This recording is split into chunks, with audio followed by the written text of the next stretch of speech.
I am here on Standing Order 105, read together with Standing Order 60, which allows any senator to move a motion without any notice. And this motion is moved under paragraph H of Standing Order 60, read together with Standing Order number 1, Mr. Speaker, which gives you vast powers on procedural issues. Mr. Speaker, today is a sad day for our country.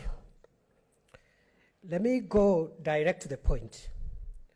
We have no business being here discussing anything if the senator for Kakamega, Cleophas Malala, the senator for Bomet, Dr. Lagat, and the senator for Samburu, Dr. Stephen Lelewe, are not here.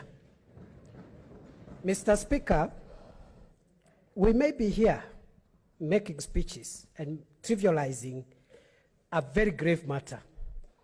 It took a desperate young man in Tunisia to burn himself to cause a big change in that country. Mr. Speaker, we are willing to come back subject to the 3 days notice. We are willing to come back on Friday, on Saturday, on Sunday, any day, any hour. Mr. Speaker, the Constitution says this House can sit anywhere, anytime, any hour, as decided by this House for the interest of the country. I saw the other day, I listened with disbelief as senators tried to flaunt and flag curfew regulations and applying curfew on this House.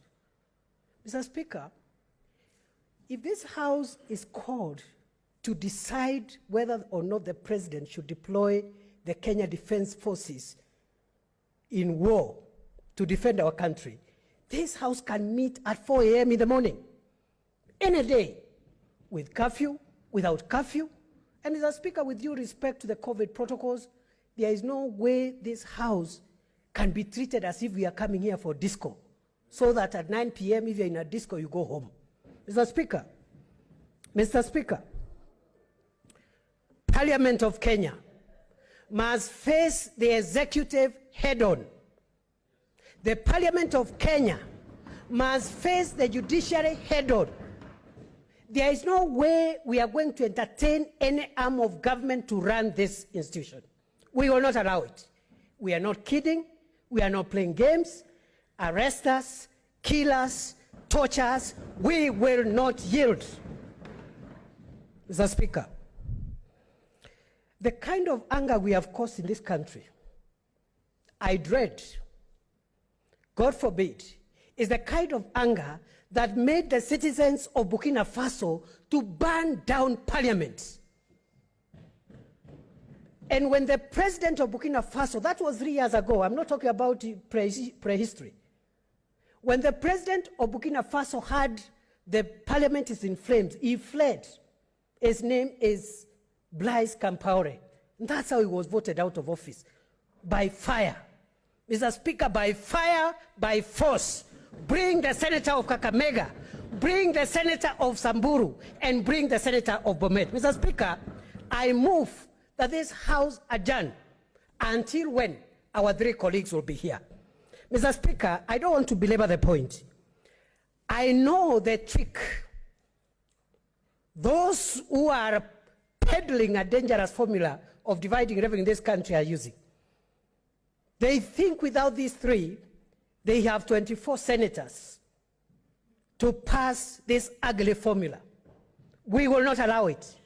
Mr. Speaker, I have before me here a letter which you have received in your office 10 minutes ago from the senator of Kakamega, Cleophas Malala, saying nobody should try to vote in his place.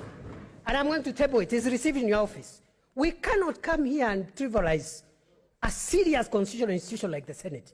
We cannot. And Mr. Speaker, today, history is before you.